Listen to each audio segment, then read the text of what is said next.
Halo teman-teman semua, ini adalah presentasi dari kelompok kami, yaitu kelompok 3 yang beranggotakan Aulia Oktaviani, Vivitri Setiawati, Hijatul Khairunisa, Irfan Arif, Wahidatul Fatimah Zahra, dan Elis Dewi Saputri. Pada tahun 2019, Polda Metro Jaya membongkar kasus penipuan dan penggelapan modus pembangunan perumahan syariah. Penipuan itu terjadi sejak 2015 dengan korban mencapai 270 orang. Penipuan rumah syariah ini dialami oleh 4 orang yang statusnya sudah berubah menjadi tersangka. Kasus penipuan penjualan perumahan berbasis syariah. Latar belakang dan kronologinya. Kasus penipuan dan penggelapan modus perumahan syariah oleh PT Am Cipta Mulia yang terjadi sejak 2015 dengan korban mencapai 270 orang. Tidak lama berselang, tepatnya pada awal Desember 2019, Polda Metro Jaya kembali mengungkap kasus yang lebih besar. Polisi mengamankan 4 orang terkait penjualan rumah syariah yang bakal dibangun di Tangerang Selatan dan Banten. Bendera perusahaan yang digunakan bernama PT Pro Citra Sentosa.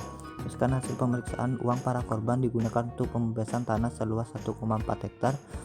Pelanggaran etika bisnis yang terjadi. Dalam dunia bisnis, berbagai masalah etika bisnis yang terjadi diantaranya sebagai berikut: suap, paksaan, penipuan, pencurian, dan diskriminasi tidak jelas.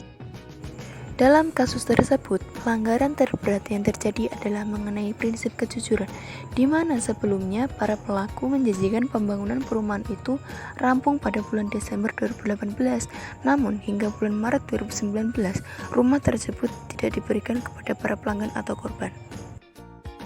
Kesimpulan dari kasus ini dapat disimpulkan bahwa pelaku dengan modus menawarkan pada masyarakat pembangunan perumahan syariah. Tersangka menunjukkan lokasi-lokasi perumahan syariah milik PT RM, kemudian melakukan groundbreaking. Penawaran rumah syariah dilakukan dengan menggunakan brosur serta iklan di website. Para tersangka juga membuat rumah-rumah contoh untuk meyakinkan pada korban. Kemudian tersangka menawarkan kepada para korban cicilan rendah tanpa bunga terus bayar. Saran, dengan adanya kasus ini kita harus lebih berhati-hati dan tidak mudah terpercaya dalam membeli sesuatu seperti membeli rumah, apalagi dengan bermodus syariah. Langkah-langkah yang harus diterapkan jika membeli rumah diantaranya yaitu periksa kelengkapan perizinan, memperhatikan bank mitra pemberi KPR, cek anggotaan dalam asosiasi pengembang, dan mengajukan pertanyaan yang detail pada